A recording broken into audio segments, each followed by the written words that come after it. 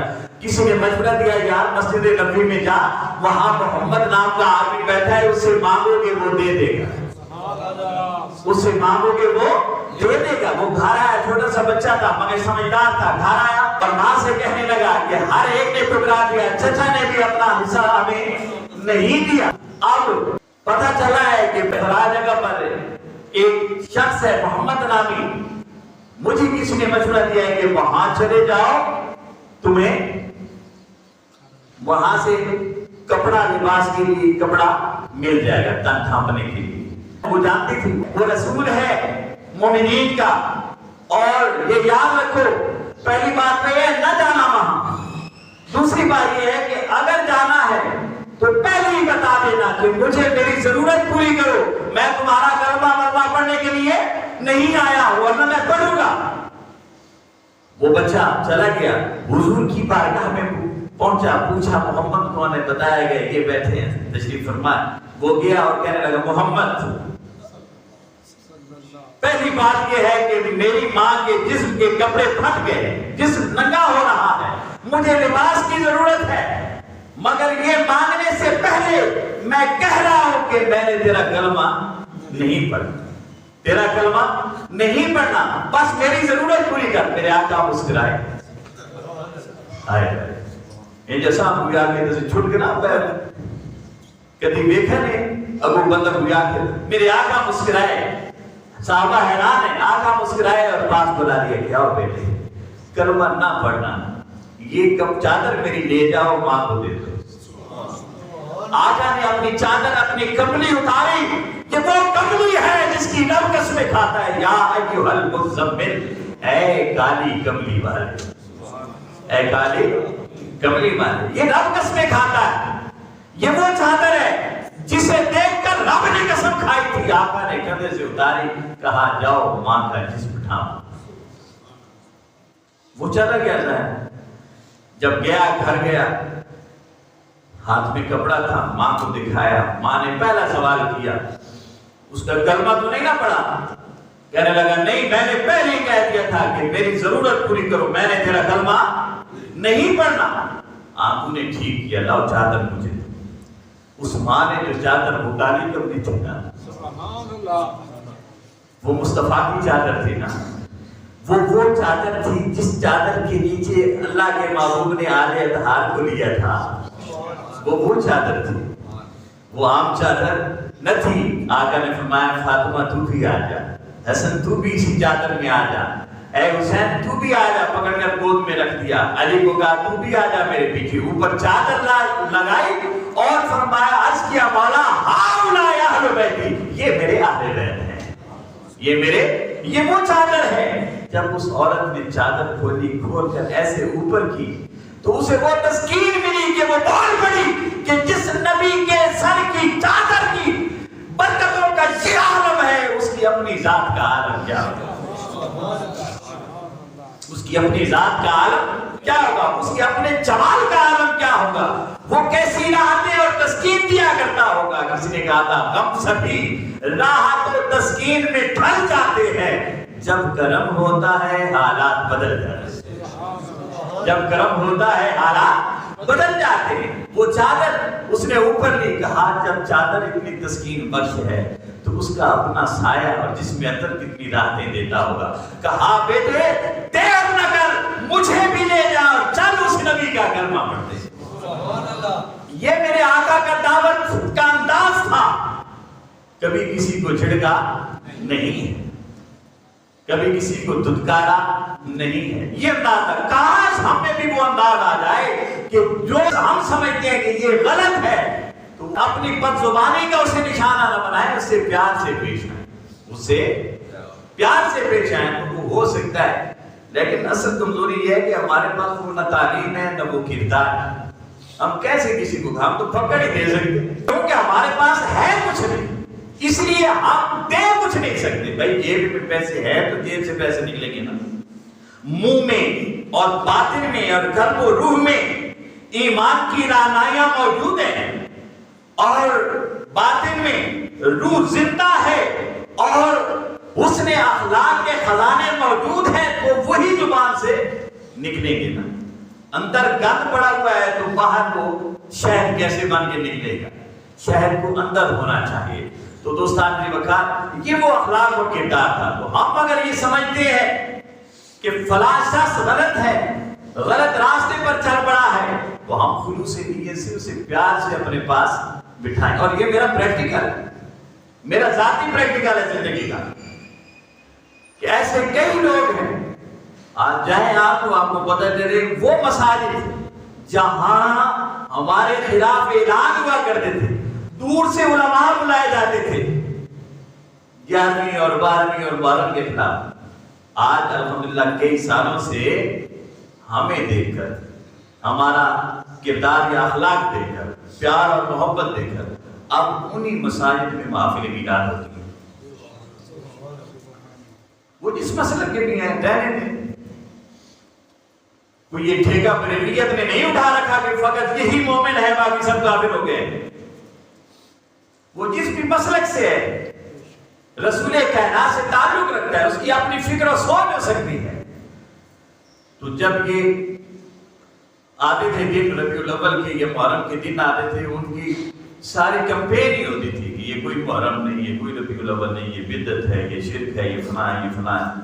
11ویں آ جاتی تو ہر مہینے ان کا یہ میڈیا پر ہوتا تھا. مگر ایسے پیار سے ہم نے جواب دیا اور رہے وہاں کہ اب وہیں چلو 11ویں نہیں کرتے نہ کریں, ان کے گھروں سے پیسے آتے ہیں. سب سے بڑی 11ویں سب سے زیادہ کنٹریبیوشن انہی کی ہوتی ہے. بریلی تو صرف لنگر تھامنے جو گئے نہ دیونے جو گئے کوئی نہیں. اسی دانے کتھا ہی پکا پہ ہوئے اسی ہاں جی کونے ہرار بکری نہیں ماروانی کہیں نکل گئے اسی یہ جو بڑھنے ہیں اے تبر کا مرچ یہ نہیں. ہمیں ہمارے پاس اور چیز نہیں ہے, بس صرف کھانے کو ملتا ہے. بس کیا ہے, میں نے ایک جگہ کہا کہ سیدنا غوث اعظم جیلانی رحمت اللہ علیہ 7,000 سے لے کر 1 لاکھ اور اس سے بھی زیادہ لوگ انہیں سننے کے لیے آتے تھے, کتاب کو سننے کے لیے آتے تھے. اس لیے جب 11ویں شریف ہو تو سننے کے لیے آیا کریں, آپ لنگر کے لیے آتے ہیں. اب وہ ایک جنا بیٹھے ہو کر نے کہا جی صاحب لنگر نبی اپنا سوال ہے, لنگر نبی اپنا سوال. میں نے کہا اگر لنگر میں یہ برکت ہے, جس کے نام پر یہ لنگر پک رہا ہے, تو خود اس کی ذات اور کردار میں کتنی برکتیں ہوگی. ہم بس لنگر کی برکتوں پر ہی کافی ہو جاتے ہیں. رسول کائنات کے غلاموں صرف لنگر کی برکت نہیں ہونی چاہیے, جس کے نام پر لنگر پک رہا ہے اس سے نسبت ہونا بھی ضروری ہے, اور وہ لنگر کی نسبت نہیں. میں تو کیونکہ محفل میں جاتا رہتا ہوں, باتیں آج اور طرح کی چل پڑی, تو محفل میں جاتا رہتا ہوں تو کئی لوگ ہوتے ہیں, ہم کیونکہ سننے کے قائل نہیں ہوتے نا, تو سونگھنے کے قائل ہوتے ہیں. سنتے نہیں, ہم سونگھتے ہیں. پکایا گیا تو بعض اوقات ایسا ہوتا ہے کہ محفل ختم ہو جاتی ہے, لوگ آ جاتے ہیں, اس آنے بتا کے نا محفل تو مک گئی, لنگر پیا یا لنگر تو پہ, اور شکر ہے لنگر دے پڑتے ہیں, محفل تو چلو سنی نہیں دیتے. یعنی ہم شکر کرتے ہیں کہ لنگر پر پہنچ جائیں. یہ ہمیں افسوس نہیں ہوتا کہ ہم نے اتنی قیمتی گفتگو اور باتیں اور ذکر اور مسجد میں بیٹھنا یہ ہم سے چھوٹ گیا. اب وہ لوگ بہرحال باتیں ہماری یہ ایک درد ہے جو اتفاقاً میں نے بیان کر دیا. کاش ہم اپنے کردار کو دیکھیں اور اپنے من میں ڈوبیں, اور اپنے من میں ڈوب کر اقبال نے کہا تھا پاجا سراغ زندگی, تو اگر میرا نہیں بنتا نہ بن, اپنا تو بن. اپنا ہم تو اپنے بھی نہیں بنتے. بھائی چوری اگر آپ نے جھوٹ بولا کسی نے تو اس نے کس کا نقصان کیا؟ اپنا. کسی نے دھوکہ دیا, کس کا نقصان کیا؟ بظاہر اس کا ہے, حقیقت میں کس نے؟ اپنا نقصان. غیبت کی, چغلی کی, حسد کیا, نفرت کی, کس کا نقصان ہے؟ اپنا نقصان ہے. تو فرمایا اپنے من میں ڈوب جائے اور ڈوب کر پا جا سراغ زندگی. یہ جو کچھ تو کر رہا ہے نا, اس کا نقصان تجھے ہے, اسے نہیں ہے. آپ سمجھ گئے, ہم نے اس کا نقصان کر دیا. نقصان اپنا ہے, اور یہ دائمی نقصان ہے, یہاں کا بھی اور وہاں کا بھی. بہرحال حضرت امام حسن علیہ السلام کا یوم وصال تھا، اور یہ وہ ذات ہیں، گفتگو اور بھی تھی لیکن ہم وقت کی مناسبت سے میں صرف یہ بات کر کے ختم کر دیتے ہیں۔ یہ وہ ذات ہے، حدیث میں آتا ہے، بخاری اور مسلم کی حدیث کہ یہ وہ ذات ہے، حسن کی ذات، امام حسن علیہ السلام، حضرت امام حسین علیہ السلام کے بڑے بھائی، قرآن نے جنہیں لؤلؤ کہا ہے، کیا کہا ہے؟ لؤلؤ، اور پھر کہا والمرجان، پہلے حسن اور پھر حسین، قرآن نے کہا۔ تو جہاں حسین ہے نا، حسین سے پہلے کون ہے؟ حسن۔ یہ یاد رہے، یہ ہمیشہ حسین بعد میں ہے، حسن پہلے۔ حسن کا درجہ حسین سے بڑھ کر ہے۔ حسین کی محبت میں ہم سب کچھ کرتے ہیں اور کرنا بھی چاہیے، اور یہ غیرت ایمانی کا تقاضا ہے، مگر حسین سے بڑھ کر کس کا؟ حسن۔ حسین سے بڑھ کر کس کا؟ حسن کا۔ تو حضرت امام حسن، ان کی انفرادیت آپ کو بتا دوں کہ ٹھیک ہے، فاطمہ کے بیٹے بھی، علی کے شہزادے بھی، رسول کے نواسے بھی، مگر ان کی ایک انفرادیت ہے، حدیث شریف ہے، رسول کائنات فرماتے ہیں، حضرت امام حسن حضور کے پاس ہیں، مختلف حدیث ہیں، میں صرف ان کا مفہوم بیان کر رہا ہوں، حضور کے پاس ہیں، حضور اکرم صلی اللہ علیہ وسلم کبھی لوگوں کی طرف دیکھتے ہیں، کبھی حسن کی طرف دیکھتے ہیں۔ ہم نے جو چیز ہمیں پسند ہوتی ہے نا، ہم اسے دیکھ کر پھر ہماری نظر کدھر جاتی ہے؟ دوسروں کی طرف۔ یہ ہمارے دیکھنے کو دیکھ رہا ہے، یہ نہیں دیکھ رہا۔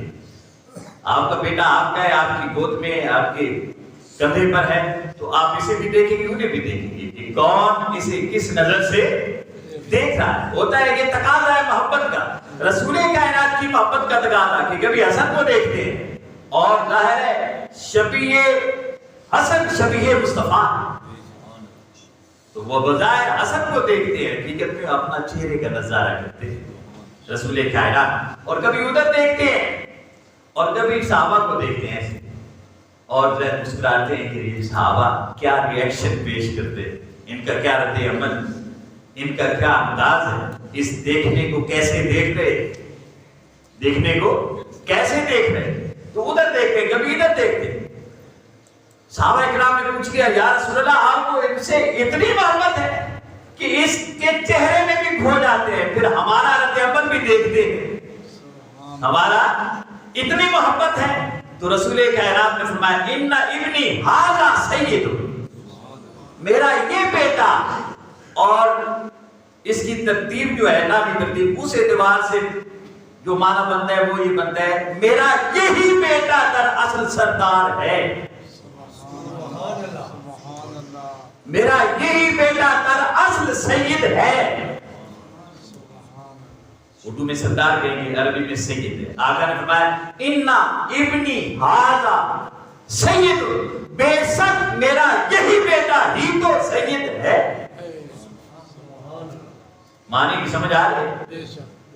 معنی کی سمجھ۔ ابھی فاطمہ کو حضور نے سید نہیں کہا، ابھی علی کو مصطفیٰ نے سید نہیں کہا، ابھی حسین نے پیدا ہونا ہے، ابھی حسین نے پیدا ہونا ہے۔ آقا نے حسن کو گود میں لیا ہوا ہے، دیکھتے جا رہے ہیں، اور صحابہ کے پوچھنے پر فرماتے جا رہے ہیں کہ بے شک میرا یہی بیٹا دراصل سردار ہے۔ نظر 30 سال کے بعد پر ہے، 30واں سال اس پر نظر ہے کہ یہی جو بھی ہو جائے، جو کچھ بھی ہو جائے، کائنات میں جتنی تبدیلیاں مرضی آ جائیں، جو حکمران آ جائیں، میرا یہی بیٹا ہی دراصل ہر وقت کا سردار، ہر وقت کا سردار ہے۔ جو مرضی ہوتا رہے، جو مرضی اپنی سرداری کے ڈنکے بجاتا رہے، جو اپنی مرضی کے جو مرضی چاہے سرداری کے اعلان کرتا رہے، حکمرانی کے اعلان کرتا رہے، یہ دست بردار ہو کر بھی یہی سردار ہے، دست بردار ہو کر بھی یہی سردار ہے۔ وہ اس کے خادم اور نوکر اور غلام ہے۔ جو بھی سردار آئے گا اس کا خادم اور نوکر اور غلام ہوگا۔ ہر دور کا ہر دور میں تازہ سردار فقط زندہ جاوید سردار فقط حسن.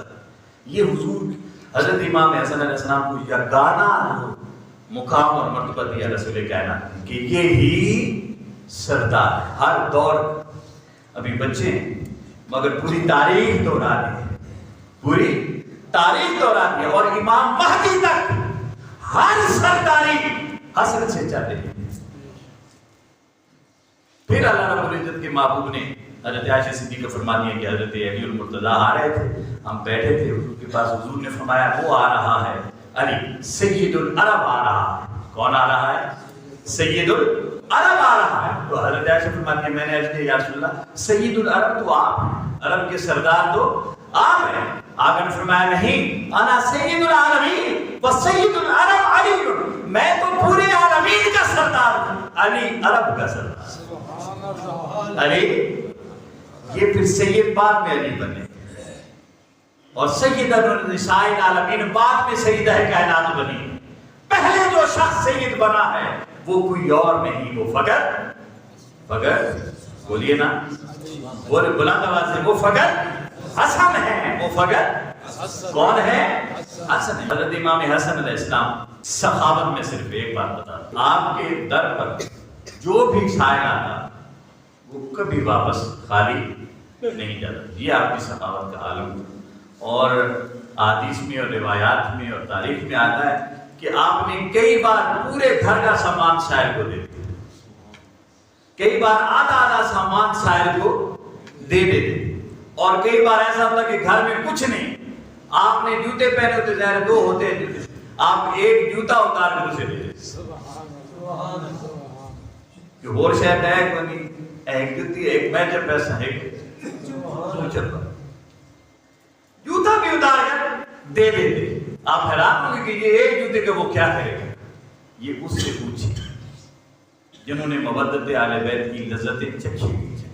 ہم نے کیونکہ چکھی نہیں, اس لیے ہمیں کیا پتا کہ ایک جوتے کی جو سر پہ رکھنے کو مل جائے نال پاک حضور تو پھر کہیں گے کہ ہاں تاجدار ہم بھی ہے. یہ عام نال نہیں ہے, یہ مصطفیٰ کے نواسے کا جوتا ہے. ایک جوتا پا کر کے اس نے پوری کائنات ارضی و سماوی کی اور دنیاوی اور اخروی کی ساری کائنات اسے مل گئی ہے, اور اسے چاہیے کیا چاہیے تھا. یہ تو اعلیٰ حضرت کا شعر تھا. کالکا پرشاد کہتا ہے, وہ کہتا ہے گر شمس و قمر کو کوئی دامن میں چھپا لے, افلاک کے تاروں کو اشاروں سے بلا لے, ایک ہاتھ میں کونین کی دولت کو تھما دے اور ایک ہاتھ میں نالین محمد کو ہلا دے, پھر کالکا پرشاد سے پوچھے کہ تو کیا لے, نالین محمد کو وہ آنکھوں سے لگا دے. نالین محمد کو وہ آنکھوں سے لگا دے. یہ تو ہندو شاعر ہے کہ اگر ساری کائنات مجھے مل جائے, آسمان کے سورج چاند اور ستارے بھی مجھے مل جائیں, کونین کی دولت بھی مل جائے, اور وہ سارے مجھے ایسے زور سے دیں کہ یہ لے, یہ تیرا بندہ ہے, اور دوسرے ہاتھ میں کہیں اچھا یہ لے یا پھر یہ لے لے, مصطفیٰ کی نال لے لے, مصطفیٰ کا جوتا مبارک لے لے, اور پھر مجھ سے پوچھے ایک طرف یہ سب کچھ ہے, ایک طرف یہ ہے, بتا تو کیا چاہے گا. کہا میں جواب دینے سے پہلے مصطفیٰ کا مبارک نالین اٹھا کر اپنے سینے اور اپنی آنکھوں پر لگا. یہ کوئی عام نالین نہیں ہے. تو کہا ایک تو لے جا. حضرت امام حسن سے کسی نے کہہ دیا, صحابہ کرام اور تابعین نے پوچھ لیا کہ آپ یہ کیا کرتے ہیں, کوئی بھی صاحب جو مانگتا ہے آپ کے پاس جو ہوتا ہے سب دے دیتے ہیں, یہ کیا کرتے ہیں, یہ آپ کیا کرتے ہیں. کبھی کسی کو بندہ کہہ دیتا ہے کہ میرے پاس نہیں ہے. تو حضرت امام حسن فرمانے لگے کہ میں اللہ کا سائل ہوں, اور جب میں اس سے مانگتا ہوں اس نے مجھے کبھی خالی موڑا نہیں ہے, اس لیے مجھے شرم آتی ہے کہ جب کوئی مجھ سے مانگے اور میں اسے پھر خالی موڑ دوں. جب اللہ سے مانگتا ہوں اس نے مجھ سے خالی کبھی مجھے موڑا نہیں ہے تو مجھے شرم آتی ہے کہ مجھ سے پھر کوئی مانگے اور میں اسے خالی موڑ دوں. اور پھر فرمانے لگے کہ اللہ رب العزت نے مجھ سے وعدہ کر دیا. کیا وعدہ کیا ہے؟ اللہ رب العزت نے وعدہ کیا ہے یفید نعمہ علیہ, اس نے مجھ سے وعدہ کیا ہے کہ حسن تو دیتا جا, میں اپنی نعمتوں کے دریا تیرے اوپر بہاتا چلا جاؤں. تو بانٹتا جا, میں نعمتوں کے دریا لوٹا بہاتا چلا جاؤں گا. اور پھر میں نے بھی حضرت امام حسن ہماری طرح نہیں ہے جو کچھ آگے اپنی جیب میں تھے, اپنے بینک بیلنس تھے, تجوریاں بھری ہوئی تھی. حضرت امام حسن کہتے ہیں پھر میں نے بھی اس سے ایک وعدہ کیا. اس نے وعدہ کیا کہ میں اپنی نعمتیں تجھ پر نثار کر دوں گا, نعمتوں کے دریا بہا دوں گا. تو پھر حسن فرمانے لگے کہ میں نے بھی پھر اس سے ایک وعدہ کیا ہے. کیا؟ ان افید نعمہ علی الناس, کہ جو کچھ وہ مجھے دیتا جائے گا میں اس کی مخلوق میں بانٹتا جاؤں گا. جو کچھ وہ مجھے دیتا جائے گا میں اس کی مخلوق میں بانٹتا چلا جاؤں گا. بس تب سے وہ اپنا وعدہ نبھا رہا ہے, میں اپنا وعدہ نبھا رہا ہوں. یہ وعدے کی بات ہے. پھر حضرت امام حسن کہنے لگے کہ مجھے پھر یہ ڈر بھی لگتا ہے نا, دونوں نے ایک دوسرے سے وعدہ بھی کیا ہے. اس نے کہا میں تجھے دوں گا, میں نے کہا میں تیری مخلوق میں بانٹ. وہ دیتا جا رہا ہے اور میں بانٹتا جا رہا ہوں. مجھے ڈر یہ ہے اگر میں وعدہ خلافی کروں, میں وعدہ خلافی کروں اور نہ دوں اور دینا روک دوں, دینے کی عادت روک دوں, تو پھر وہ بھی ایسے نہ کرے کہیں وہ بھی دینے کی عادت روک نہ دے. اس لیے میں وعدہ خلافی نہیں کرتا, کیونکہ ہم دونوں نے ایک دوسرے سے کیسے لوگ تھے, کیسے وہ اللہ سے وعدے کرتے تھے, اللہ ان سے وعدے کیا کرتے. کاش ہمیں یہ کردار آل بیت اطہار کی مودت کے صدقے ہمیں بھی یہ مل جائے کہ ہم بھی کبھی اس سے وعدے کریں اور وہ ہمارے ساتھ وعدے کرے. دوستان کی بکار, یہ ماہ رمضان کی مقدس ساعتوں میں ہم نے امام حسن علیہ السلام کو مختصر سے تذکرہ کیا ہے. یہ وہ ہستیاں ہیں جن کی شان یہ 2-4 منٹ, یہ 2-4 گھنٹے, یہ 2-4 دنوں, یہ 2-4 سالوں میں مقید ہونے والی یہ شان نہیں. بس اپنی حیثیت کے مطابق بندہ بول دیتا ہے, تو یہ بولنا بھی یہ نہیں ہوتا کہ یہ یہاں اینڈ ہو گیا. ہم تو ابھی اس کی عظمتوں اور شانوں کے جو ذرے ہیں نا, اس ذرے کے بھی کروڑ میں سے تک ابھی پہنچے نہیں. تو اللہ رب العزت ہمیں اہل بیت اطہار کی مودت نصیب فرمائے. جتنا آپ اس کی مخلوق میں بانٹیں گے اتنا رسپانس ملتا چلا جائے گا. یہ حسن علیہ السلام کا ایک پوری زندگی بھر کا ایک معمول ہے. میں آپ کو بتاؤں کہ ہم کہاں سے بولتے ہیں اور کیسے بولتے ہیں. سٹیج پر بولنا اور جو منہ میں آیا بولنا, یہ اس سٹیج کے شایان شان نہیں ہوتا. وما علینا الا البلاغ, سنت ادا کر لیں.